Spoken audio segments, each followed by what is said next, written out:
Moi, ça m'a frappé. C'est à force de lire, c'est ça que je vous dis. Si vous voulez découvrir des choses, il faut creuser, creuser et encore creuser dans la parole de Dieu. Et le Saint-Esprit va vous révéler quelque chose qui va vous donner la force. Alléluia! Parce que le Saint-Esprit, nous, on suit le Saint-Esprit. Alléluia! Sans le Saint-Esprit, on ne peut rien. Même la parole de Dieu dit bien que quand on va être enlevé, le Saint-Esprit part avec nous. Alléluia! Donc sur la terre, il n'y aura plus de Saint-Esprit. Catastrophe! Il n'y aura plus que des souffrances. C'est la parole de Dieu qui le dit. Le 7e jour. Et la parole de Dieu dit aussi que le 7e mois, chez les Juifs, le 7e mois, le premier jour du 7e mois, on sonne de la trompette. Alléluia! On fait l'expiation du 7e mois. Ça commence le 9e jour jusqu'au 10e jour. C'est l'expiation. Ils s'égorgent, ils font des holocaustes. Alléluia.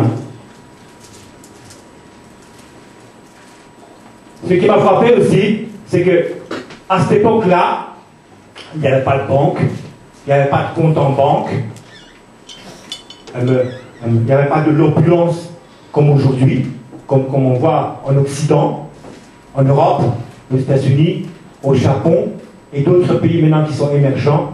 Il n'y avait pas d'opulence. Ce qui m'a frappé aussi, c'est qu'ils faisaient des expiations. Mais d'où venaient tous ces bœufs, tous ces moutons, tous ces faux gras? Est-ce que vous croyez que c'était les prêtres? Ils faisaient des élevages ou quoi? Non, non, non, non, non. C'est le peuple qui donnait tous ces moutons. Et pourtant, ils étaient beaucoup, beaucoup plus pauvres que nous. Nous, on est beaucoup plus riches. On a plus de biens que les personnes à cette époque-là. À cette époque-là, ils se préoccupaient de manger un pain, le pain quotidien. Ils ne mangeaient pas la viande tous les jours. Hein. Ça, c'est bien clair, c'est bien mis clairement dans la Bible. Ils mangeaient la viande les jours de fête. Alléluia! Donc, ça veut dire 3, 4, 5 fois par an. Ils mangeaient de la viande. Mais, ils faisaient des holocaustes. Ils égorgeaient des bœufs pour entrer dans la présence de Dieu. Alléluia! Amen. Et nous, on ne doit même pas faire des holocaustes. On doit seulement suivre Jésus. Jésus, il a dit, suis-moi. Et Jean-Baptiste a dit, voici l'agneau immolé qui enlève le péché du monde. Alléluia! Amen. Ça veut dire, voici celui qui nous fait rentrer dans le jubilé, dans l'année de grâce, dans l'année de bénédiction. Le coffre de l'alliance qui était dans la maison de Obed-Edom a fait que la famille d'Obed-Edom est devenue riche, elle a prospéré, elle a été bénie de toutes sortes de bénédictions parce que la présence de Dieu était là. Et ça, David, il a compris. Alors il a dit, il faut que le coffre là, il vienne à Jérusalem. Alléluia! Et ils ont pris le coffre et ils ont commencé à le porter jusqu'à Jérusalem. Alléluia! Amen. Et on peut voir qu'il n'y a rien de hasard. Même quand ils portaient le coffre, il y a des détails qui sont stupéfiants. Dans 2 Samuel 6, 12 à 14, on fit savoir au roi David que l'Éternel, donc Yahweh Adonai, celui qui amène toutes choses à l'existence, a béni la famille d'Obed-Edom, qui a fait prospérer tous ses biens à cause du coffre de Dieu. Alléluia! C'est-à-dire à cause de la présence de Dieu.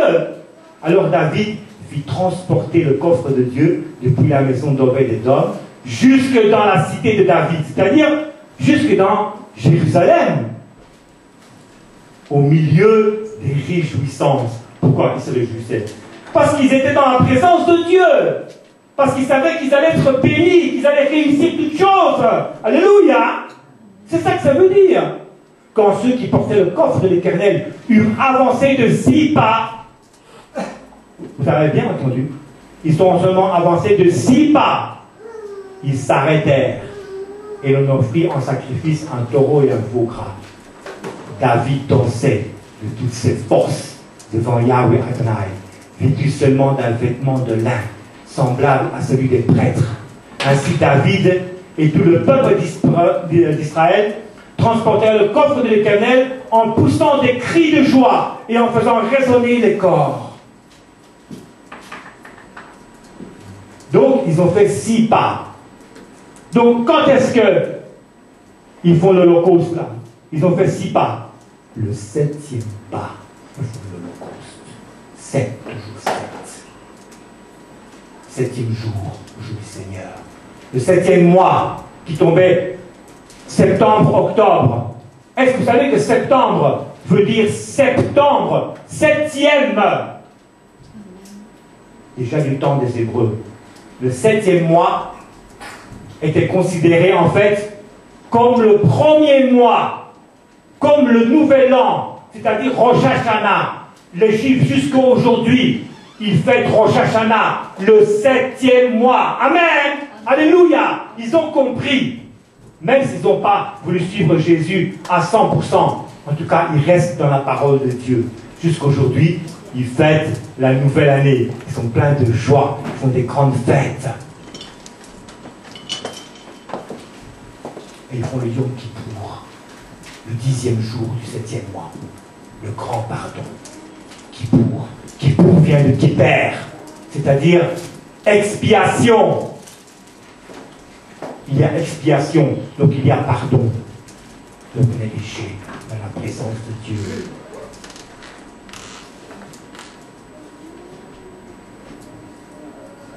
C'est pas pour rien que les Juifs portent la kippa. C'est la même racine. Kipper, kippour, kippa. C'est toute la même racine. Expiation. Ils savent qu'est-ce que c'est eux, l'expiation. Alléluia. Ils ont ça dans leur sang même. Dans leur sang. Et c'est pour ça, c'est une des raisons aussi pourquoi les nazis, ils ont eu tellement facile pour exterminer les Juifs. Parce que les Juifs n'ont pas résisté. Ils n'ont pas résisté. Parce qu'ils savent qu'est-ce que c'est que l'expiation. Ils savent qu'est-ce que c'est que le péché.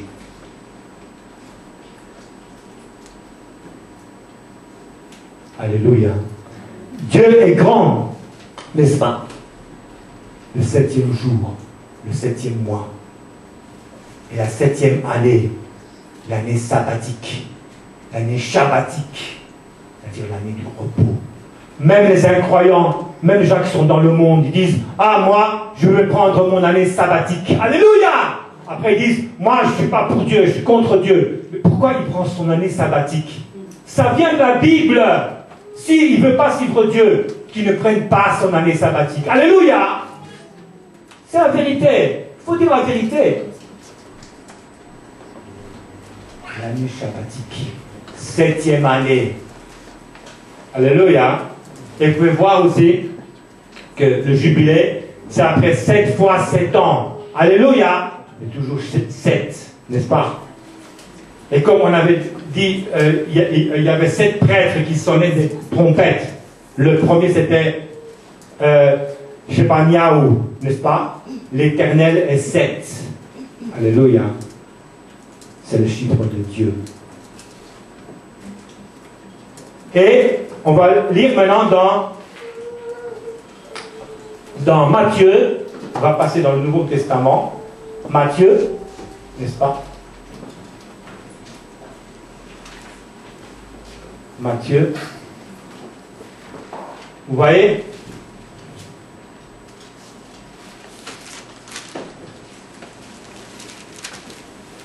Matthieu 18.